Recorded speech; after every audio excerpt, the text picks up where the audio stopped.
you very much. Thank you indeed, and hello, good evening, and welcome to Through the Keyhole, our weekly house-to-house search through the houses of the famous. Tonight, as always, we found two sets of keys to take us to two remarkable homes owned by well-known people. And with Lloyd Grossman's help, we'll be taking a privileged peep behind closed doors. But the question is, whose? Here to try and answer that question, first of all, a man who draws better than any other actor and acts better than any other cartoonist, Mr. William Rushton.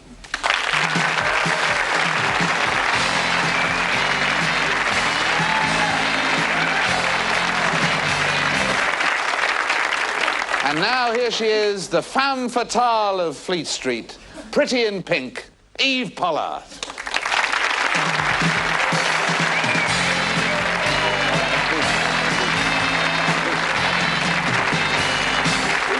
Of all the television personalities I've ever known, Chris Tarrant is perhaps one of them. Chris Tarrant.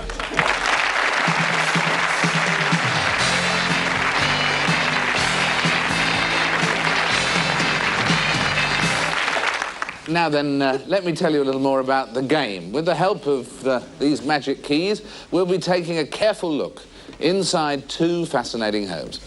And that should tell us something, maybe a lot, about the person who lives there. All that our friends have to do is to work out who that is. So let's join Lloyd Grossman at house number 1. And watch closely, because remember, the clues are there as we go through the Keyhole.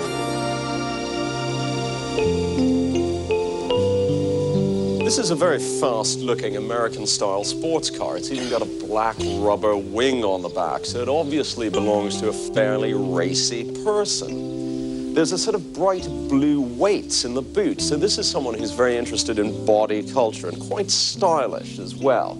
There's a luggage trolley too, so it must be someone who travels a lot and has a practical turn of mind.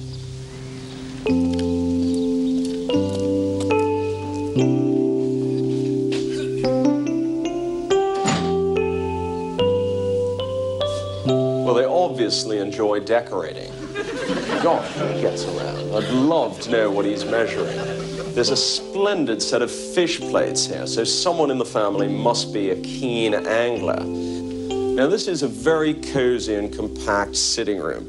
Lots of fat, comfortable furniture, so they probably like lounging in here and watching television. They certainly like wildlife. There's a very modernistic fish on the wall and a wonderful set of bird prints. There are even birds and beasts on the beer steins. Another thing they're fond of is reading. Look at those Dickens pictures.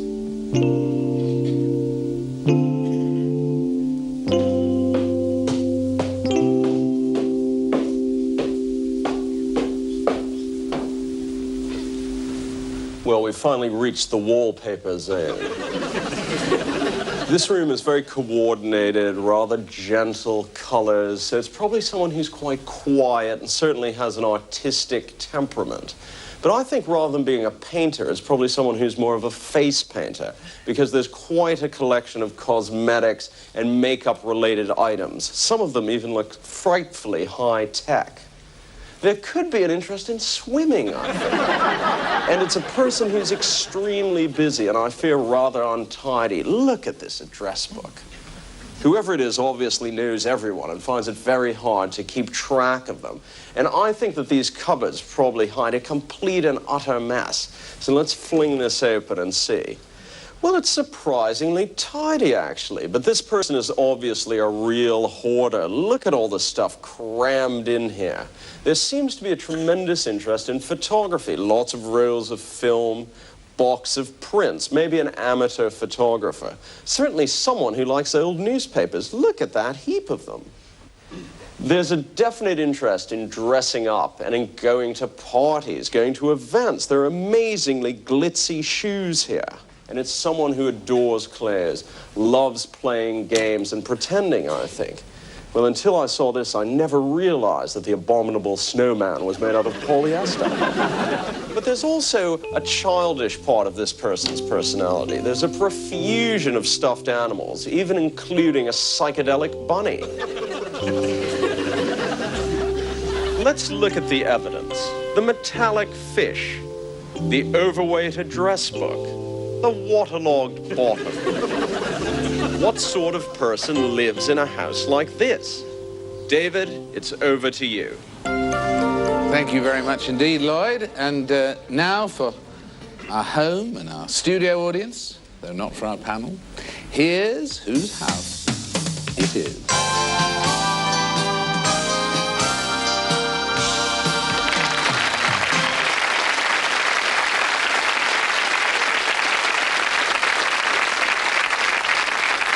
Well, over to you, William, to begin the psychoanalysis. Ha! A racy, weightlifting partygoer with photographs and a mass of high-heel shoes. The first name sprang to mind was Nigel Dempster. But then you discarded it. Then I discarded it. I mean, he's into one aspect of the wildlife, but I'm not sure he's very into fish and birds. Very interesting. I suppose it's a woman, isn't it? You're an expert at this sort of thing. I'm an expert at women. It's that's a lady. True. I think it's a lady, yes. It's a lady. I'm going to have to think more about this woman. Think about this woman while Eve carries the torch. Well, I think it's someone with quite big feet and quite a small bottom, which narrows it down, because the shoes look quite big and the bottom might have been hers in the photograph. I'm not sure. Obviously someone who likes Dickens' pictures, but you didn't notice many Dickens books, did you? So possibly someone who might be in showbiz and doesn't read a lot. I would think someone who's obviously perhaps a model or an ex-model.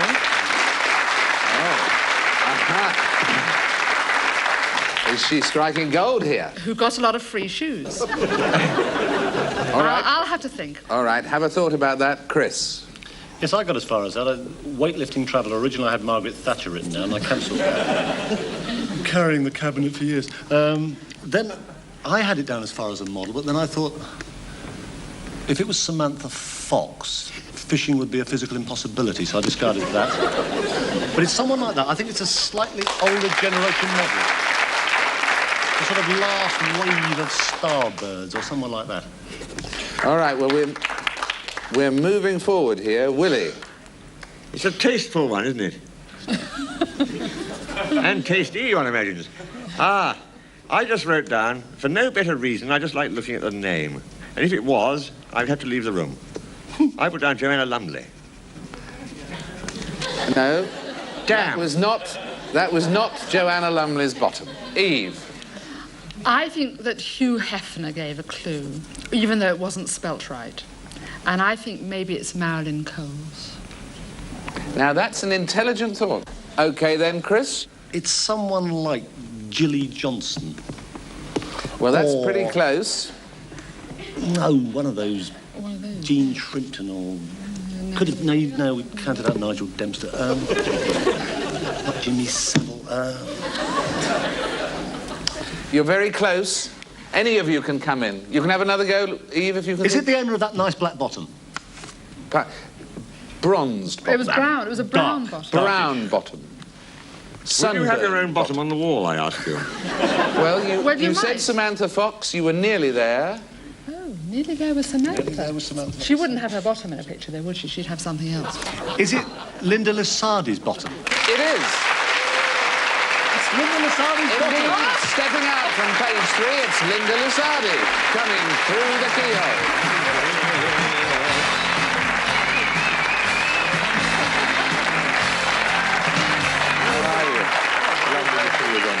Come and sit down.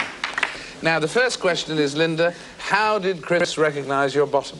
Well, that's what I want to know. Well, you didn't tell me the rest of them was coming as well. I'm delighted. This is marvellous. But it was you, that photo? It was my bottom, I must admit. Now, the fur coat, that's deliberate. You never wear genuine fur coats, do you? No, I never wear real fur coats, so that's why all my coats are sort of nylon. Why is that? On principle? Because I don't agree with killing animals, really, just for vanity reasons. And when were you discovered? I mean, have you been this terrific glamour figure all your life, being photographed? No, when I was at school, I was really ugly. I had a brace and buck teeth and everything. It's true, it's true. So and I was was David. really, really So was skinny David. as well. But no, I was discovered about 10 years ago now. Long time I've been at it. Yeah. And you And were modelling. you're about to build a new house. Yeah, actually, that's my parents' house, but I still have a bedroom there. Hence, sort of the fishes are a Are bit. you going to paint this one or not? Yeah, and Hugh Hefner happened to be written on the wall before it was decorated, because that was underneath the wallpaper. He used to live there, did he? I don't know, he might have done. Yes, we're building a house, so I should be in it fairly soon. Well, we've got a key for it for you here. Oh, lovely. Which is the Through the Keyhole Memorial Gold Key. Lovely. And we'd like to present to you and say thank you Thank for you. sharing this with us. It's been an absolute delight. That's thank you lovely, very thank much. you. Our thanks to Linda Lusardi. We'll be back with home number 2 in just a second.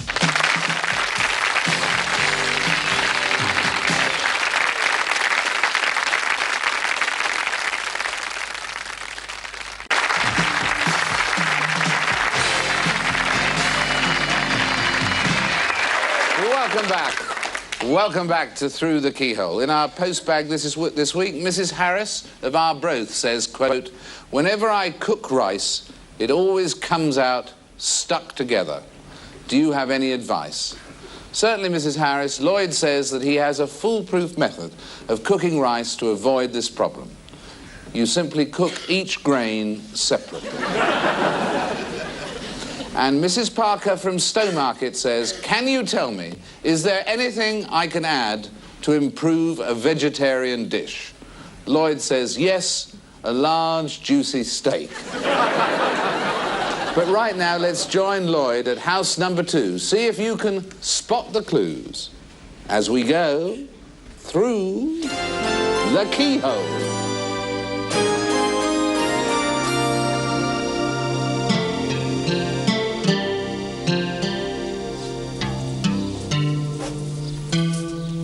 Either the head of this household is a midget, or they're so affluent that even the children can drive a Mercedes-Benz. After the rustic entrance to the house, this room is surprisingly Glitzville, isn't it? It's very much a room that's made to impress people.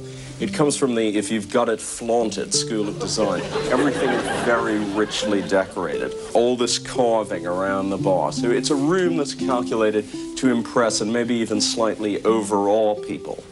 How many rooms have you seen which have a giant tabletop jacuzzi in solid silver? And in days when there are so many people without any domestic staff at all, how many have 2 chaps with tea towels on the rim? Like the sitting room, the bedroom is calculated to impress as well. It's very, very theatrical, a bit like Cleopatra and Mark Antony's honeymoon suite. It really is quite an astonishing room. Now, someone in this family has a tremendous visual sense. Look at the way all these objects are arranged on top of this dresser, for example. It also seems that someone might be a bit of a musician. There's this jocular bit of musical notation here, for example. The bed is the dominant feature of this room, and it really is quite astonishing. It's virtually like a building in itself. It's got built-in spotlights and a hi-fi. They probably have to call in a chartered surveyor to make it up every morning. It also shows that these people like a lot of glamour. Once again, there's a lot of sparkle, gold, obviously rich materials. So there is a love for display here. Well, in this sort of room, you'd expect to find bath attendants wearing togas, wouldn't you? It's a bit like having a jacuzzi in the middle of the Roman Forum. Once again, there's lots of gold in here. Everything, and I mean absolutely everything, is gold-plated. And there are deep and strong colors here, so there must be quite a strong personality in the house. And maybe someone who's a little bit egotistical. I mean, look, even the soap is monogrammed. This bunch certainly takes having fun seriously. I can picture them spending lots of evenings around this pool table.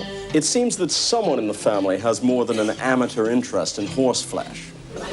It's just a few short steps from the games room to this splendid swimming pool with its Beverly Hills-style floating chaise-longue.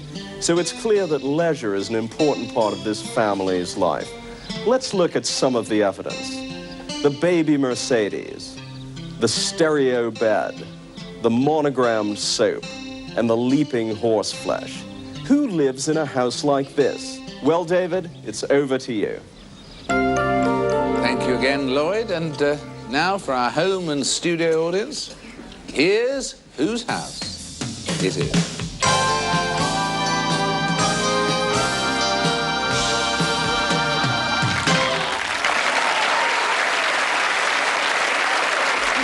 OK then, Chris, you heard the reaction.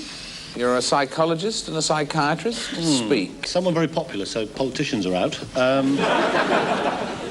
It's someone who's got a great deal of money. There was the pool table, so it might be a...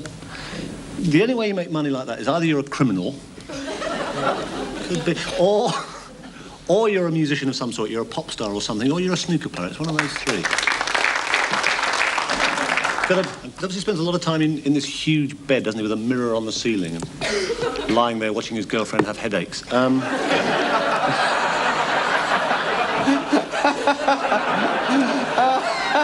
I may need a little more time to think on this. I think it's someone who's got a lot of money from music of one sort or another.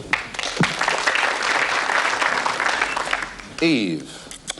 Well, I'm fascinated by that bed. I mean, I think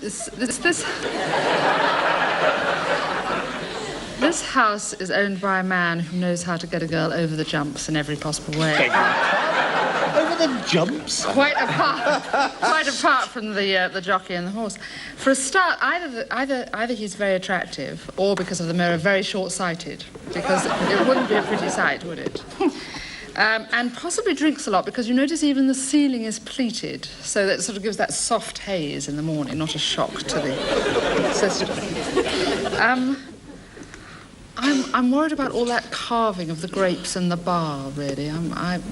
If it's a snooker player, I mean, I'm snookered. But I'll have a think of someone else. William. Well, I was thinking to myself, it's clearly an Arab. Somebody Arabian in the Burnous. Then there was this wild applause. And I thought, where on earth do you find a popular Arab? In all honesty. I'm not being racist, but even the honest folk of Leeds here aren't going to oil up to him just in the vague hope there'll be baksheesh thrown among them. So, then I thought possibly Omar Sharif, but then he couldn't afford all that because he's constantly losing his money at bridge. But the bedroom is quite like Colonel Gaddafi's tent if Colonel Gaddafi was a bit more upmarket. It could be Colonel Gaddafi. It's probably a comedian. In my view. Of a similar nature. I based that on the Venus de Milo in a car park. A comedian? Yes. Chris. Oh, it's a comedian. Well, I was working desperately hard on my list of pop stars. It's not Lemmy from Motorhead. Someone like Roger de Courcy. Someone like him. No, you've had your guess. Somebody like him. Eve. Well, After all what I said, it's sort of maligning them, or perhaps it's being quite flattering to them. I think a woman's instinct, you know about those twinkly eyes. I think it's Freddie Starr. Yes, she's done it. Freddie Starr comes through the keyhole.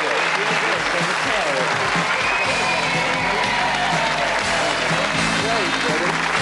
How about that? Come and take a seat. The big giveaway was the FS on the towel. Yeah. It wasn't Frank Sinatra.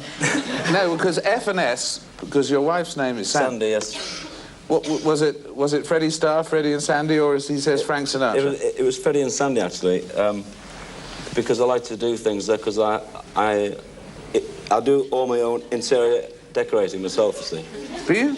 Yeah, so I design all my rooms, so it's... I thought, well, a bedroom, you see, Dave, as you know, right? Must be, if you're half-missed and you've had a bad night on a drink, right? Yeah. You've got to wake up and think, a bedroom is where you can go and sulk, or you can go and sleep, or you can do whatever you got to do. Right. You know what I mean? Or if you don't prefer the bed, go on a snooker table. And that's the way, you know, I just am. You're a brilliant interior designer, then. Yeah. How did you guess, Eve, apart from the FS? Why did you... I didn't see the FS. I just thought, when you got applause when you said a comedian, and I just thought, which comedian's quite sexy? Ah. Not many of them are, you know. She's making up to you here, you know that, Fred. She always did do. Someone said, watching the film, that it reminded them a bit of Graceland's, Elvis Presley's home. But that wasn't deliberate. He's a hero of yours, isn't he? No, he used to like me. And for years, he stole my act. So terrible. I went to his house in 1970 and I pinched every bit of furniture that he ever had. I pinched Graceland and everything, and nobody saw me running away with the house. I read somewhere that among the people who've been in that pool, pushed into that pool, was Muhammad Ali. I pushed him in there, yeah. I got him straight in. Because, I mean, he's a lovely man, you know what I mean? And I said, feel like water. I said, so warm. And he went, bosh. Yeah, and he couldn't catch me because he was soaking wet. He was running after me and I was going...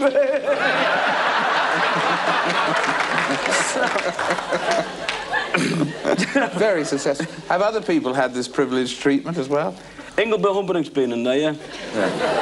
Similar scene, eh? And Tom Jones, but that was when we had the cold winter and the ice was on it. I pushed him in, he didn't like it.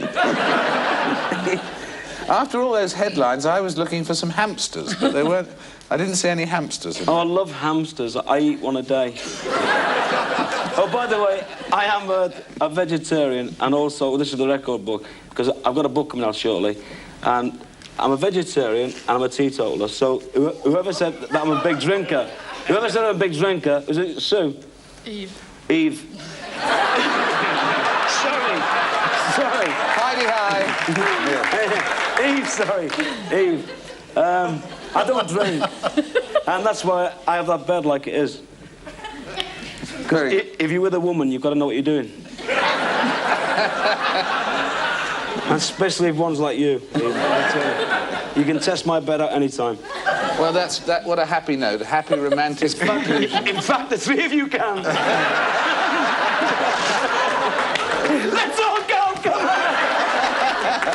Well, before you go, have our souvenir through the keyhole gold key. Thank you for being with us tonight. David. Thank Great you to have you with us. Thank you. Thanks to everybody. In addition to Freddie Starr, our thanks too to our panel, to Chris Tarrant, Sue Pollard, William Rushton, our house detective Lloyd Grossman, and of course our proud homeowners Freddie Starr and Linda Lusardi. Until the next time, good night.